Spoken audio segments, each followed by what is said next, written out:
Euh,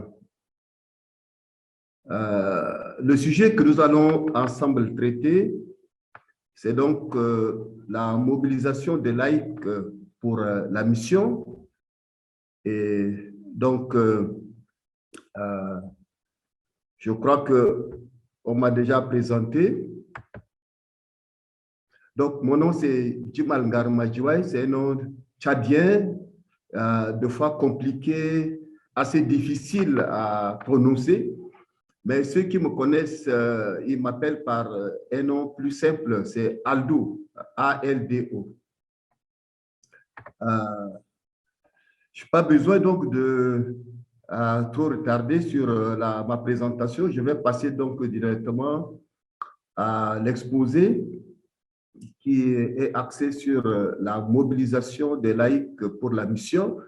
Le plan de mon intervention est réparti donc en 3 points. C'est donc des interrogations. La première interrogation, c'est quoi? La mobilisation. Deuxième, donc, c'est répondre donc à la question pourquoi. Et la troisième partie va se focaliser sur la réponse à la question comment. Mais avant donc d'aborder ces 3 points, nous allons d'abord naturellement commencer par une introduction. Et mon introduction est basée sur une série de problématiques. Il y en a à peu près 4. Donc, la première problématique qui est en rapport avec la mobilisation des laïcs pour la mission est axée d'abord sur quelques défis. Premièrement, c'est le défi externe. En parlant de défi externe, c'est par rapport donc au champ de mission. Nous voulons mobiliser les laïcs parce qu'il y a un défi à relever.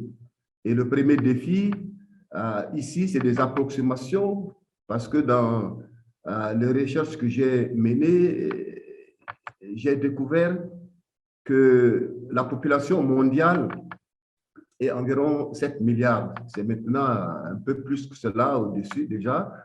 Et selon le rapport des uns et des autres, sur ce chiffre de 7 milliards, il n'y a que 2 milliards de chrétiens.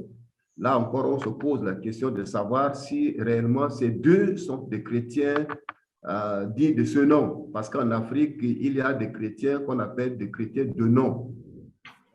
Ils remplissent les églises, mais leur vie chrétienne laisse à désirer. Mais acceptons que sur les 7 milliards, il n'y a que 2 milliards de chrétiens. Et donc, si on fait la soustraction, naturellement, 7 moins 2, il reste 5. Donc, il y a 5 milliards de non-chrétiens.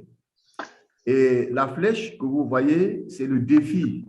Parce que s'il n'y a que 2 milliards de chrétiens, alors les 2 milliards doivent tout faire pour évangéliser les 5 milliards.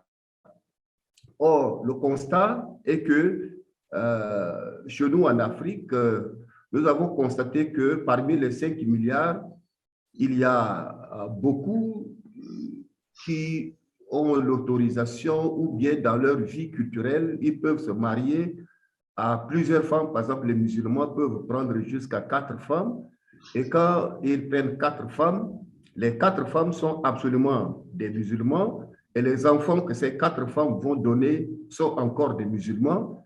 Donc, les 5 milliards se développent d'une manière extraordinaire. Alors, comment 2 milliards va évangéliser 5 milliards qui se multiplient très rapidement? Voilà le défi qui nous oblige à changer notre manière d'évangéliser en acceptant donc de mettre les laïcs également au travail. Deuxième problématique, c'est le défi externe toujours. Et dans ce défi-là, le constat est qu'il y a un nombre croissant de personnes qui sont hostiles à l'entreprise missionnaire chrétienne. L'exemple, j'ai donné quelques exemples ici. Les musulmans, par exemple, ne veulent pas du tout qu'on envoie les missionnaires parmi eux. Donc, c'est une zone de mission, une zone très hostile. Il y a aussi les chefs traditionnels, ça c'est beaucoup plus en Afrique. Les conservateurs de tradition, ceux-là aussi ne sont pas prêts à changer de comportement. Il y a aussi des sectes. Donc, on se rend compte que il y a un nombre croissant donc, de personnes qui sont hostiles à l'évangile. Par exemple, au Tchad, la partie nord est complètement remplie de musulmans et nous avons fait déjà plusieurs tentatives, mais jusqu'à présent, on n'a pas eu encore des résultats très satisfaisants. C'est pour dire que le défi est grand. Et le plus souvent, ceux qui travaillent donc dans ces milieux qui sont hostiles, ils sont taxés d'impérialisme. Et l'idée de l'impérialisme, c'est simplement en lien avec ça rappelle, nous voulons simplement rappeler le lien entre mission chrétienne et colonisation. Parce que jusqu'à présent, même s'il y a déjà plusieurs années que l'Afrique est indépendante, beaucoup pensent que la mission chrétienne est encore une sorte de colonisation et ceux qui sont chrétiens sont taxés, même de déracinés et ils ne sont pas tout bien accueillis donc, au milieu de leurs parents. Donc, le deuxième défi est lié à la croissance donc, des personnes qui sont hostiles à l'entreprise missionnaire. Troisième défi, cette fois-ci, c'est le défi interne. Et quand je parle de défi interne, c'est donc ce qui se passe à l'intérieur de l'Église, qui peine donc à mobiliser les laïcs pour la mission. Il y a un problème réel de collaboration entre pasteurs et laïcs, parce que si en Europe, les laïcs travaillent à côté des pasteurs sans problème, en Afrique, il y a une sorte de ségrégation. Les pasteurs formés, ils pensent que le ministère pastoral, c'est pour eux. Et donc, les laïcs, leur rôle, c'est donc d'accompagner les pasteurs dans l'exercice de leurs fonctions, beaucoup plus les soutenir sur le plan financier et sur le plan matériel, mais les laïcs ne sont pas utilisés à temps plein à côté des pasteurs formés pour implanter les églises ou pour la mission chrétienne. Et donc, cette difficulté de collaboration entre les pasteurs qui sont formés, c'est-à-dire qui sont sortis des écoles bibliques, qui sont sortis donc des facultés de théologie, et les pasteurs qui sont non formés, qui le plus souvent sont de laïcs, eh bien, il y a un problème donc de collaboration. Cela constitue aussi un défi à relever. Quatrième problématique, c'est toujours défi intérieur, c'est la crise vocationnelle. Nous constatons que de moins en moins, le nombre des étudiants au niveau soit des écoles bibliques ou bien au niveau des facultés diminue.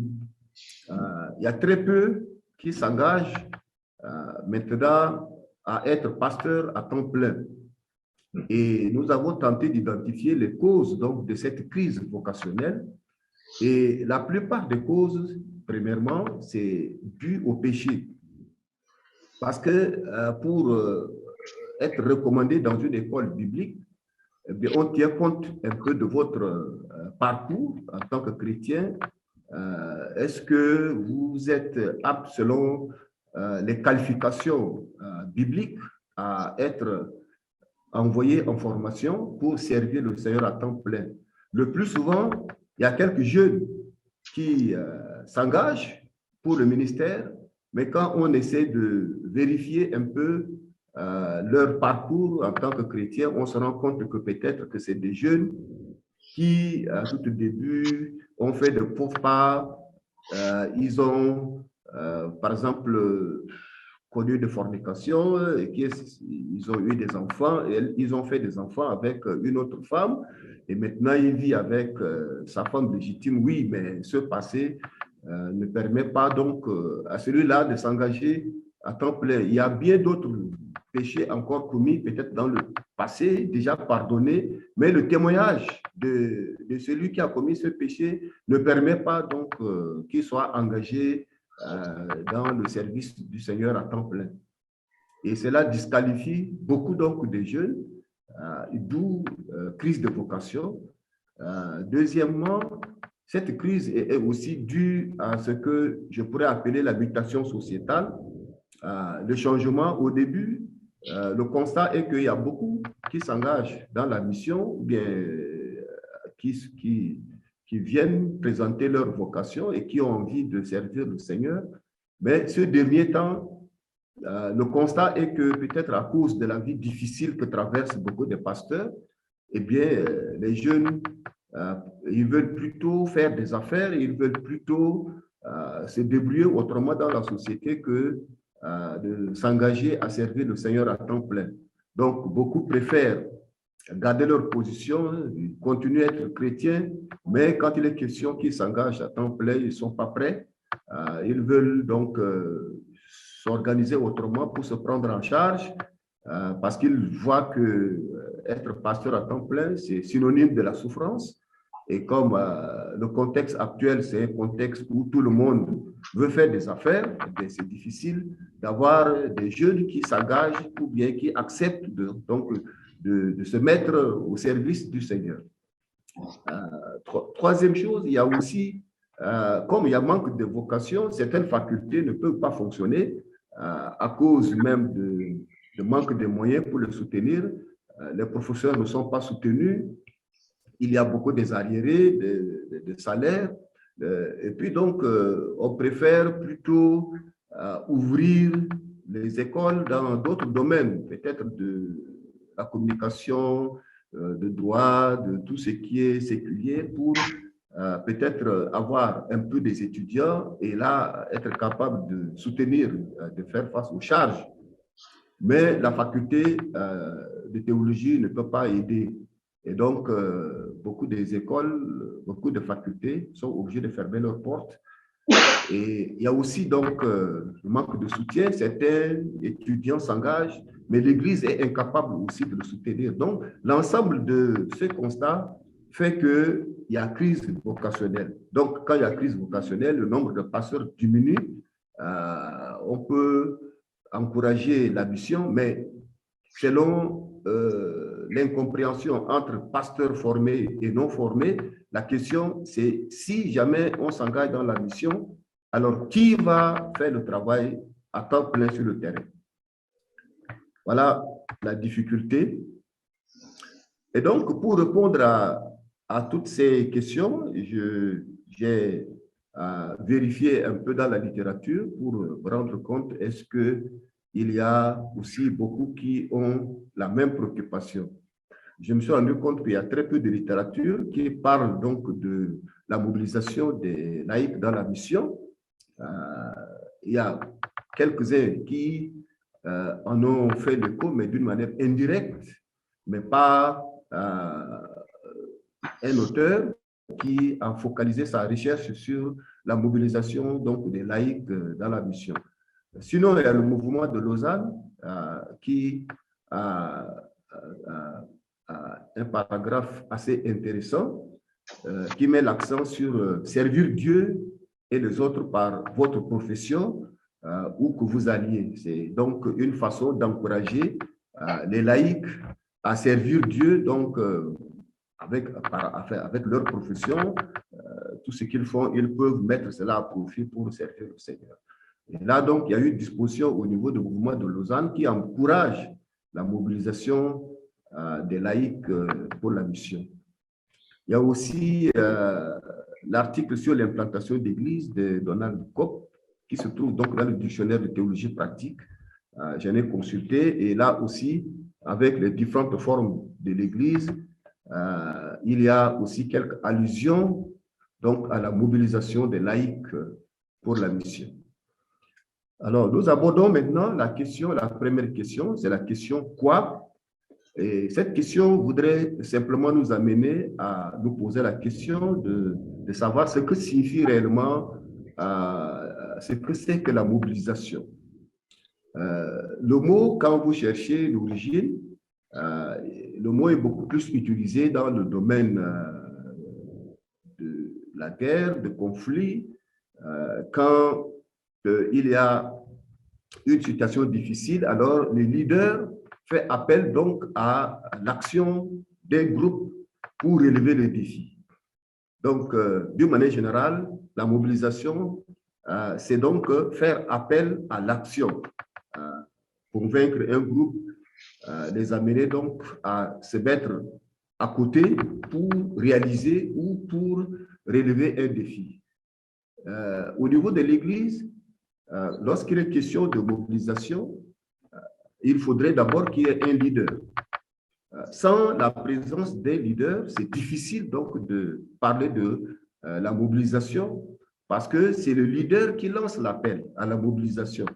Et donc, pour que ce leader soit capable de lancer ou de mobiliser les cas spécifiques dont il est question, qui sont les laïcs, à la mission, pour la mission, il faudrait d'abord que ce leader ait la vision. D'où la question aussi de savoir ce que c'est qu'une vision. La vision dans le domaine de l'Église, c'est le projet de Dieu. Et donc, il faudrait que le leader perçoive donc, le projet de Dieu et à partir de ce projet, le leader va donc motiver, partager donc la vision avec ceux qui sont autour de lui, de façon à les motiver, de façon à les convaincre, de façon aussi à les influencer. Et donc, il y a ces trois verbes, ces trois mots importants. Pour mobiliser, il faut d'abord la vision, parce que sans la vision, on ne peut pas aller plus loin. Donc, le sujet tel que formulé, mobilisation des laïcs pour la mission, nous encourage à d'abord avoir la vision. Et c'est pour cela que donc, les problématiques que j'ai eu à annoncer tout au début nous permettent donc de déceler là où se trouve le besoin.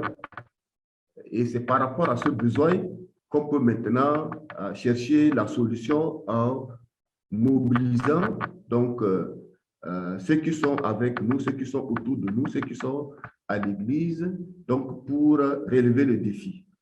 Donc, la vision d'abord. Deuxième chose, c'est être capable de motiver. Et la troisième chose, c'est être capable aussi d'influencer. Et l'exemple biblique, c'est l'exemple de Néhémie. Nous allons revenir encore là-dessus un peu plus loin.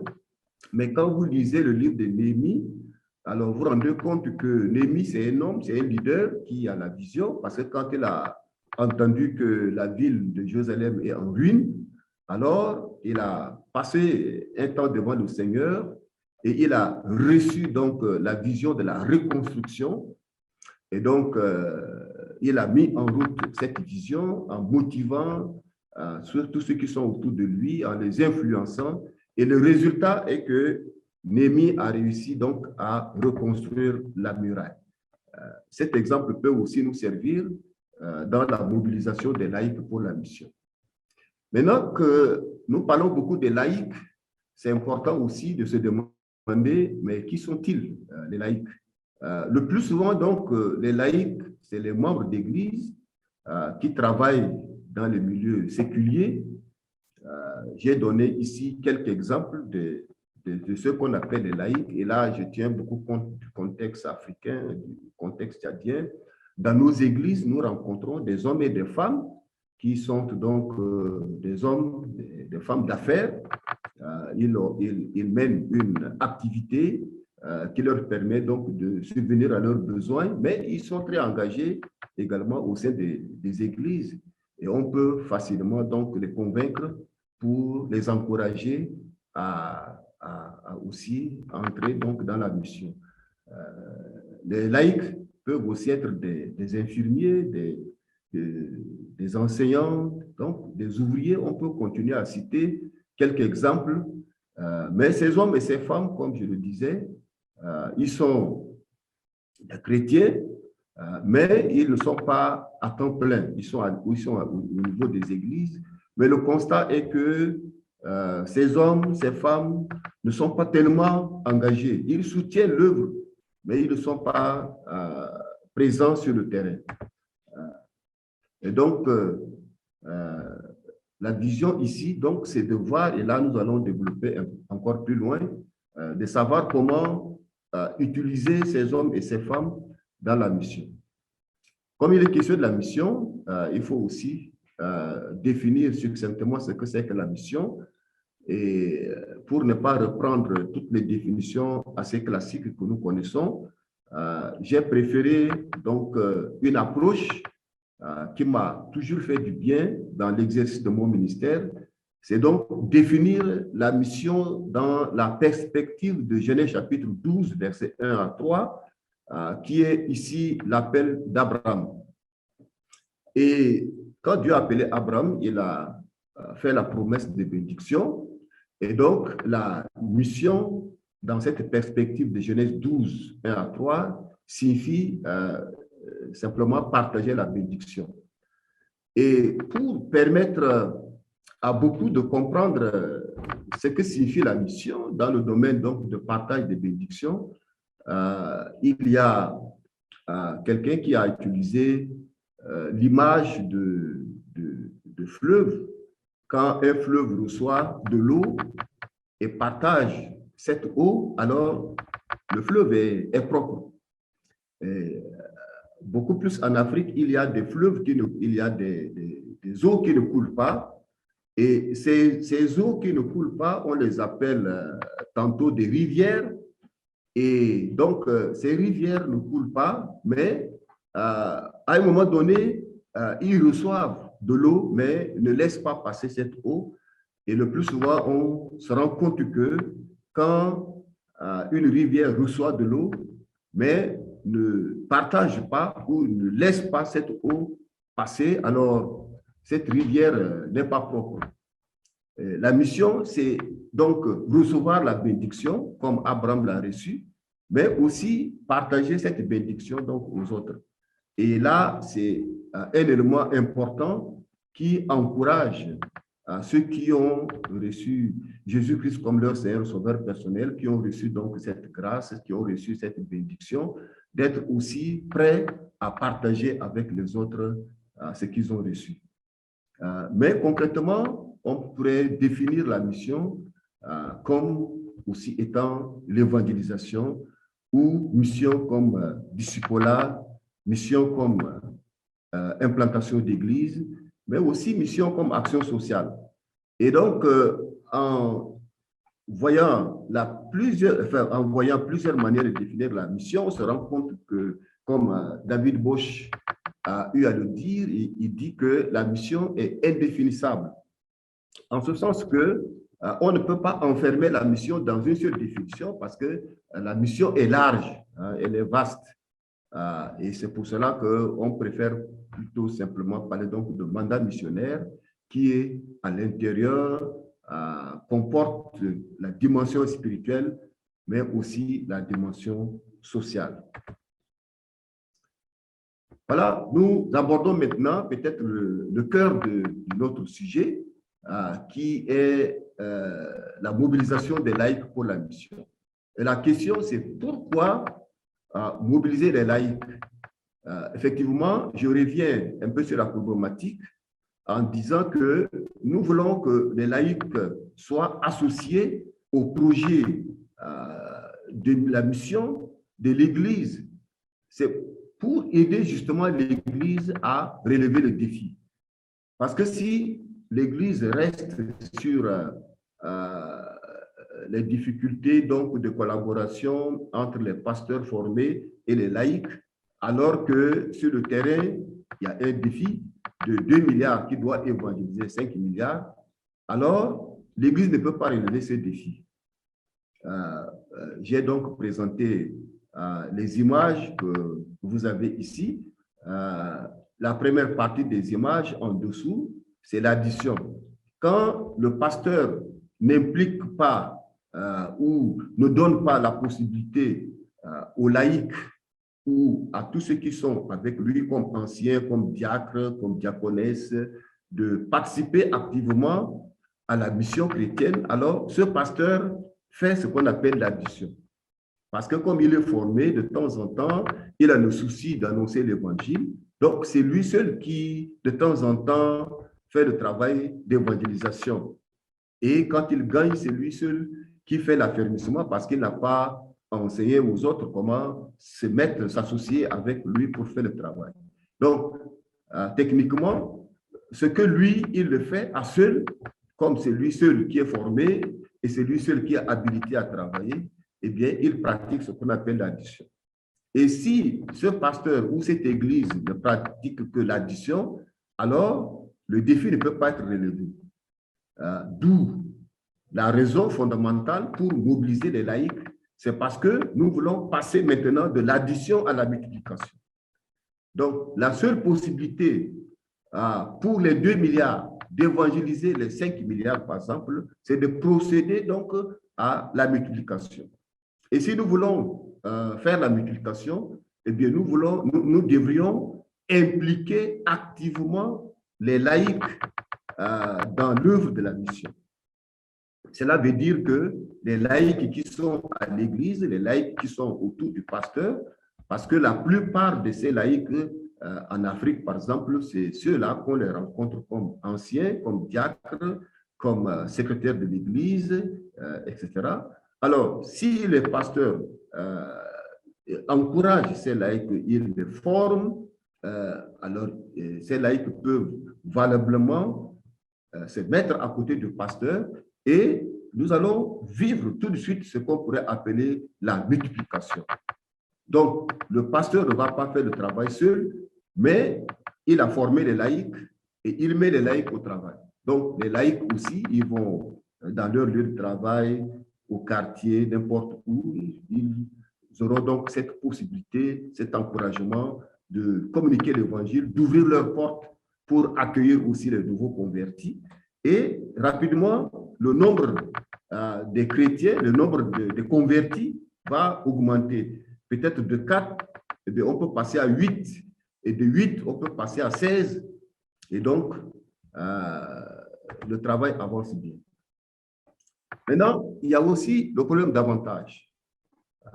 Nous parlons de la mobilisation des laïcs pour la mission parce que les laïcs jouent un rôle très important.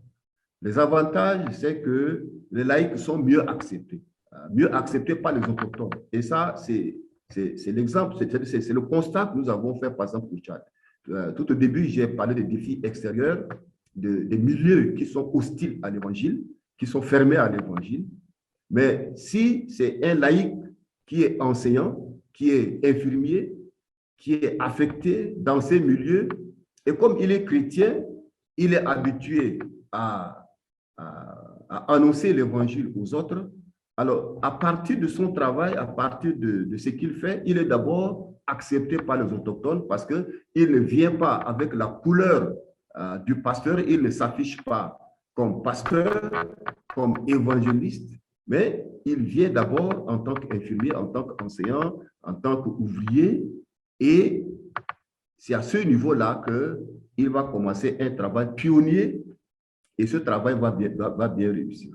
Je donne simplement un exemple. Au Tchad, si on vous affecte, par exemple, parmi les musulmans, la première question qu'on va vous poser à votre arrivée, c'est de savoir, vous faites quoi dans la vie? Ou bien vous êtes venu chez nous pour faire quoi?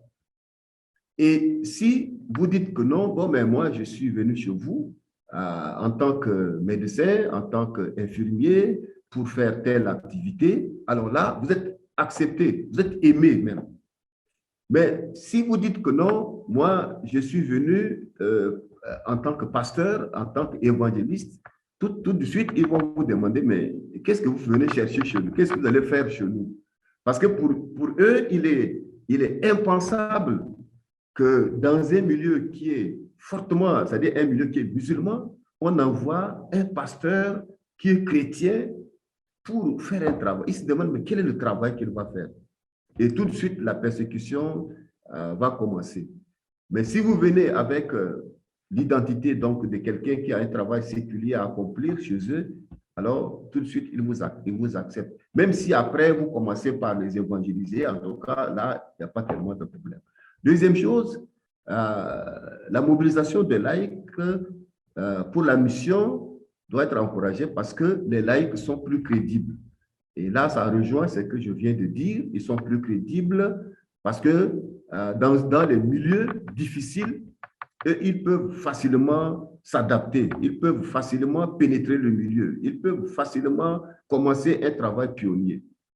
Alors que le pasteur qui est sorti d'une école de formation, eh bien, il y aura beaucoup de difficultés parce que s'il n'a que sa Bible en main, alors on se demande ce qu'il peut faire donc, dans ces milieux qui est difficile. Troisième chose, les laïcs s'identifient facilement aux autochtones parce que même en tant que médecin, quand ils soignent, alors c'est celui qui donne la vie, c'est celui qui soutient. Et donc, le fait déjà de donner des conseils, des orientations, alors il est facilement donc accepté et puis aimé aussi de la population, de la population autochtone. Et là, le plus souvent, s'il contextualise en portant aussi les mêmes habits, en mangeant exactement comme eux, alors très facilement, il va pénétrer le milieu. Quatrième chose, les laïcs se multiplient facilement parce que le travail avance bien. Donc, à partir d'une cellule, il peut facilement ouvrir une autre. Et comme peut-être dans le champ, ils sont deux, trois laïcs, eh bien, chrétiens, facilement, ils peuvent faire le travail. Cinquièmement, les laïcs sont autonomes sur le plan financier parce que le pasteur, il a besoin du soutien de l'Église qu'il envoie, alors que le laïc, il peut bénéficier, peut vivre donc du travail qu'il fait et se prendre en charge. Et de cette manière, il est plus efficace que le pasteur ou celui qui est formé à temps plein. Les laïcs développent également aussi une relation naturelle, donc on ne peut pas facilement les soupçonner. Ils peuvent pénétrer le milieu sans problème. Mais en dehors donc des avantages, de leurs points forts, il faut aussi reconnaître quelques faiblesses. La faiblesse au niveau de l'utilisation ou bien de la mobilisation des laïcs, c'est que c'est vrai qu'ils pénètrent bien le milieu, mais il y a aussi le problème d'indisponibilité. Parce que comme ils font leur travail personnel, peut-être c'est l'État qui les envoie, ils ne peuvent pas être disponibles à tout moment. Ce qui fait que parfois, ils ne sont pas tellement efficaces à ce niveau-là, parce que ils partagent 50% de leur temps. Donc, ce n'est pas facile qu'ils fassent le travail à temps plein. Il y a aussi manque de formation. Il y a beaucoup de laïcs qui ont la bonne volonté, mais il leur manque la formation. Donc, le travail qu'ils font, c'est vrai, c'est bon, mais ce n'est pas très efficace parce qu'il leur manque aussi certaines connaissances. On constate aussi quelques manques de rigueur parce qu'ils sont prêts à tolérer certains comportements. Et là aussi, ça pose un problème de témoignage de l'Église sur le terrain. Là aussi, il faut, si on doit engager les laïcs, il faut donc mettre l'accent, il faut leur donner cette possibilité d'être rigoureux, mais pas d'être trop large, trop tolérant par rapport à certains comportements. Je termine donc par le problème d'éthique aussi. L'éthique chrétienne pose problème parce que certains laïcs, pour survivre, ils peuvent facilement s'impliquer dans la politique.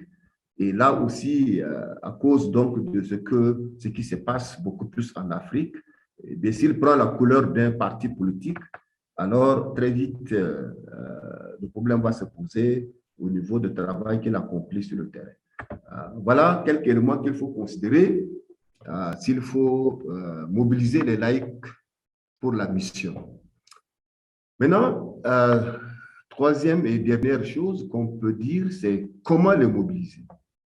Là, c'est aussi une question importante. J'avais déjà mis l'accent sur la vision. Et donc, pour mobiliser les laïcs, il faut être conscient du besoin. Si le leader, c'est-à-dire le pasteur qui veut associer les laïcs avec lui dans la mission, s'il n'a pas la vision, eh bien, tout de suite, il va les écarter ou bien il va les laisser de côté parce qu'il va toujours dire que non, ils ne sont pas qualifiés pour faire telle activité. Mais si le Seigneur a mis dans le cœur du leader sa vision, alors tout de suite, à cause de cette vision, quand il va se rendre compte qu'il est limité, à seul il ne peut pas, alors tout de suite, il va s'investir dans la vie de ceux qui sont avec lui, dans la vie des anciens, parce que la plupart des anciens chez nous sont des laïcs. Tout de suite, le pasteur va s'impliquer dans leur vie par une formation, par une vie de discipulat, et il va avoir même des collaborateurs qui sont même deux fois, parfois plus efficaces que lui. Et tout de suite, il va les mettre dans le champ. Je voudrais que nous puissions prendre un exemple biblique de la mobilisation. C'est le texte de Matthieu, chapitre 9, versets 35 à 36. Quand vous lisez ce texte-là, le texte nous dit que Jésus parcourait les villages et les villes et, voyant la foule, il fut ému de compassion parce qu'ils étaient comme des brebis sans berger. Et donc, en lisant ce texte par rapport à la vision, l'élément qui m'a marqué dans ce texte, c'est le sentiment que Jésus avait quand il a vu la foule. Le texte nous dit qu'il fut ému de compassion. Et la compassion est un sentiment. C'est un sentiment qui traverse donc l'esprit de Jésus en voyant tout ce groupe. Il les considère comme des brebis sans berger. Ceux qui ont l'habitude de garder les brebis se rendent compte que quand une brebis n'a pas de berger, alors la brebis est en danger. Danger, les gens, on peut le voler, les animaux féroces, ils peuvent les dévorer. Donc, Jésus dit qu'ils sont comme des brebis sans berger. Effectivement, en voyant le champ des missions, on se rend compte qu'il y a beaucoup à faire. Beaucoup de personnes jusqu'à présent sont sans Christ. Alors, la compassion va créer deux sentiments. Premier sentiment, la compassion va pousser à l'action. Celui qui a la compassion ne peut pas croiser le bras. Celui qui a la compassion va chercher à résoudre le problème. D'où l'action. Mais cette action aussi s'accompagne d'un esprit de sacrifice. Parce que pour sauver, pour faire en sorte que ceux qui sont sur la voie de la perdition puissent être sauvés, eh bien, il y a un prix à payer. Quand on parle de sacrifice, c'est le prix à payer. Et donc, la mobilisation des laïcs pour la mission, c'est d'abord généré par la compassion. Parce que sans la compassion, on ne peut pas du tout faire quelque chose. Donc, il y a l'action. L'action provient donc de la compassion. Mais cette action est accompagnée aussi d'un esprit de sacrifice, c'est-à-dire celui qui s'engage est prêt à payer le prix. Et donc, la résultante donc, de l'action et le sacrifice, c'est la mobilisation. Donc, je voudrais simplement dire que le texte de Matthieu chapitre 9, versets 35 à 36, donc, c'est un texte qui encourage tous ceux qui ont la vision, tous ceux qui se préoccupent donc, des âmes qui, jusqu'à présent, sont en dehors de la bergerie. Alors, il sait qu'il ne peut pas faire le travail seul, donc tout de suite, il va chercher la solution en mobilisant tous ceux qui sont autour de lui. La troisième chose est que la raison qui nous pousse à mobiliser les laïcs dans la mission, c'est que nous voulons sortir de l'ordinaire.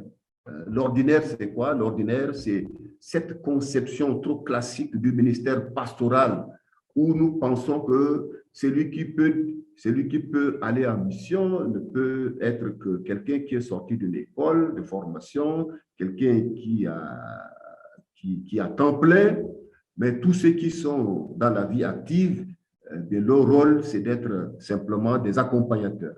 Non, je pense que l'idée ou la vision de mobiliser les laïcs pour la mission doit nous encourager à sortir donc de l'ordinaire. Nous sortons de l'ordinaire, pourquoi? Parce que l'effort missionnaire est souvent donc un travail d'équipe. À seul, on ne peut pas. Mais si on a autour de nous des hommes, des femmes qui partagent la même vision et que Dieu peut utiliser efficacement, alors ensemble, nous pouvons aller plus loin. Et l'exemple biblique, c'est aussi l'exemple de Dieu le Père, Dieu le Fils, Dieu le Saint-Esprit. Nous voyons ici une certaine collaboration entre le Père et le Fils, donc pour le salut de l'humanité. Cela peut nous donner un modèle à suivre.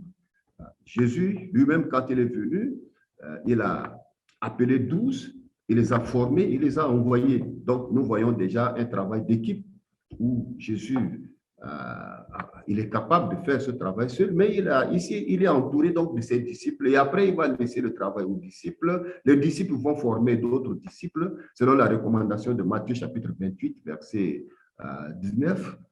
Allez, faites toutes les nations les disciples. Donc, si au niveau de l'Église, le pasteur a la volonté de faire des disciples, alors la plupart des laïcs qui sont avec lui seront capables donc de l'accompagner dans le champ des missions. Donc, les disciples, eux, à leur tour aussi, ont fait d'autres disciples. Nous voyons que l'apôtre Paul aussi est entouré de ses collaborateurs. Et donc, nous trouvons déjà des raisons qui nous poussent ou des modèles qui nous encouragent à mobiliser les autres, que nous appelons les laïcs, pour la mission. Je reviens encore sur l'exemple de Néhémie. Pour mobiliser, nous avons vu que Néhémie d'abord s'est informé. Si on n'a pas la connaissance de la tâche, eh bien, on ne peut pas mobiliser parce qu'on pense que tout va bien. Néhémie s'est informé. Deuxièmement, il s'est assis. Troisièmement, il a pleuré. Quatrièmement, il a jeûné. Il a prié. Et finalement, il a mobilisé donc toute l'équipe autour de lui pour la reconstruction de la muraille. Je pense qu'aujourd'hui, l'idée de mobiliser les laïcs pour la mission, c'est parce que nous sommes informés, nous avons la connaissance du défi, nous sommes assis, nous avons réfléchi, et en voyant ce peuple-là que Jésus a considéré comme sans berger, cela nous fait pleurer. Et nous avons passé le temps devant le Seigneur dans un moment de jeûne et de prière. Et le Seigneur a mis à notre cœur donc de mobiliser les autres, de les associer avec nous, comme Néhémie a fait. Il a réussi à rebâtir la muraille. Si aujourd'hui nous approprions de cet exemple de Néhémie, eh bien, nous pouvons aussi gagner le monde pour Christ. Quelques exemples pratiques pour terminer. La mobilisation des laïcs. Là, j'essaie de partager l'exemple que moi et les autres frères et sœurs en Christ au Tchad, nous avons eu à le faire parce que nous avons réussi à implanter déjà un peu plus de 90 églises. Et donc, la stratégie pratique que nous avons adoptée, je partage maintenant avec chacun de vous. Premièrement, c'est de lancer l'appel. Si vous voulez mobiliser les laïcs, il faut lancer l'appel. Du haut de la chaire, le pasteur doit partager la vision, la préoccupation et il termine par un appel. L'appel est la vocation. Les laïcs qui vont tout de suite comprendre et qui vont se donner. Quand ils se donnent, il faut les former. Nous mettons le disciple-là en route et quand ils sont déjà formés, maintenant, nous pouvons faire des affectations stratégiques. Je peux encore revenir un peu plus loin, mais l'affectation, c'est que c'est le pasteur qui prend l'initiative de dire, bon, comme vous venez d'être formé, vous, on peut vous détacher pour gérer telle cellule que nous venons d'implanter. Et le laïc, facilement, il va dire, oui, bien volontiers, j'accepte donc de m'occuper de cette cellule. Et quand il s'engage, il faut le soutenir, simplement en mobilisant un peu quelques fonds, créer des écoles privées, c'est-à-dire là où le champ est difficile, eh bien, il faut pénétrer le champ par des écoles. Au Tchad, nous avons créé ce qu'on appelle l'école du Sahel, dans le nord. Nous avons créé des écoles privées et nous avons affecté des enseignants. Et donc, ces enseignants, ils viennent pour s'occuper des enfants des autochtones, mais ils profitent aussi pour annoncer l'évangile. Donc, création aussi des centres de santé, ça fait partie des stratégies.